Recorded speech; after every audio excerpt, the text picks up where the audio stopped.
Hi guys, today I suggest we do these 4 circle-based exercises for frame-by-frame FX. You can use any frame-by-frame animation software you like. Ready? Let's go!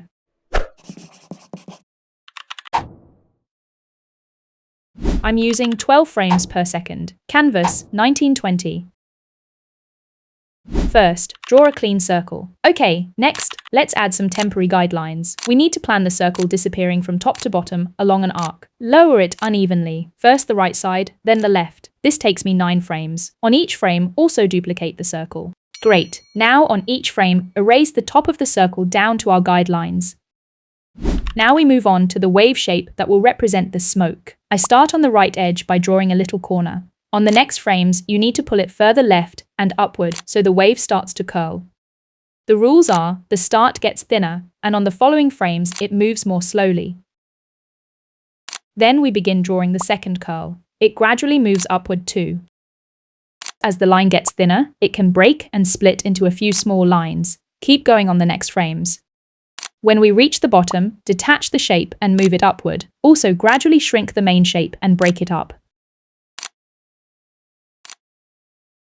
You can remove the last dots slowly, they stay almost in the same place. Now turn off the guidelines and clean up the outline. This is the animation I got, try to recreate it.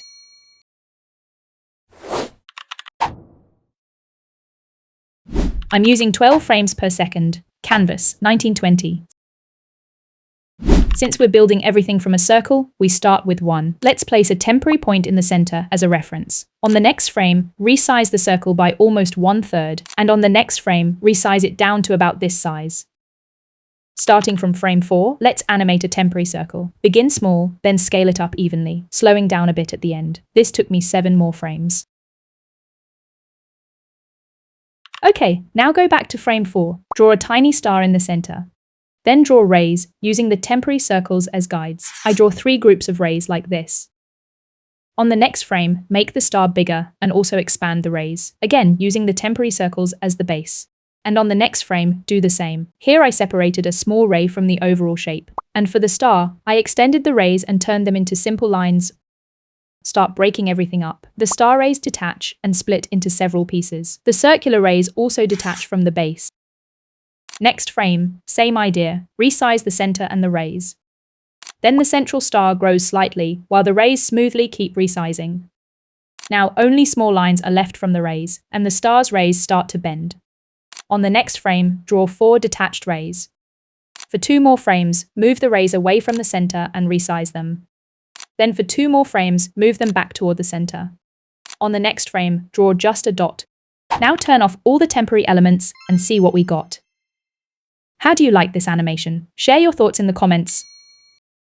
By the way, a quick reminder, you can become a sponsor of my YouTube channel to get early access to videos and my animation source files, and also subscribe to my Patreon to get useful resources from my lessons. Alright, next up is making the circle disappear with this liquid style effect.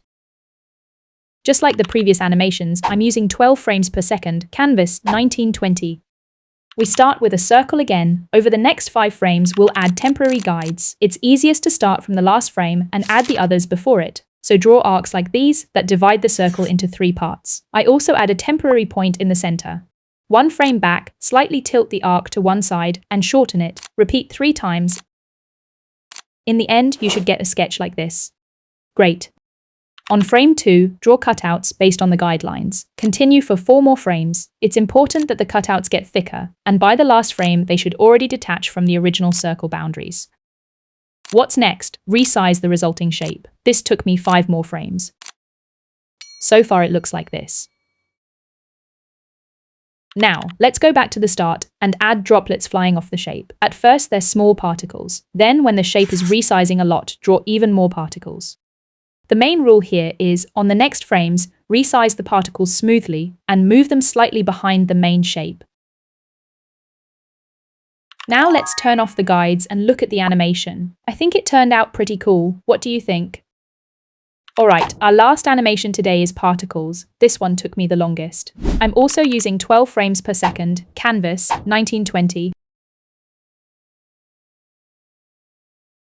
First, draw a circle. Let's add the guides right away, a point where the crack will start, and then place 4 random guidelines. This will be the base for our cracking lines. Now on frame 2, start drawing cracks, only 3 for now. On the next frame, extend the cracks. And one more frame now, the lines have reached the circle. Next, draw the pieces flying apart. Add one more, the 4th crack. You can even start drawing small elements breaking off from the main shape. Then the pieces fly even farther, and the last piece splits too. Add new cracks on the main chunks. After that, on each following frame, we need to break the chunks into smaller shapes and gradually move them away from the center. Repeat this enough times until the shapes start to disappear. Break them unevenly to make the effect more interesting. I ended up doing about 10 more frames. Now we turn off all the guide elements and watch the animation. What do you think? Guys, those are the 4 effects we drew today. Let me know if you liked it, or if anything was tricky. Leave a like to support me. Thanks, and I'll see you in the next videos.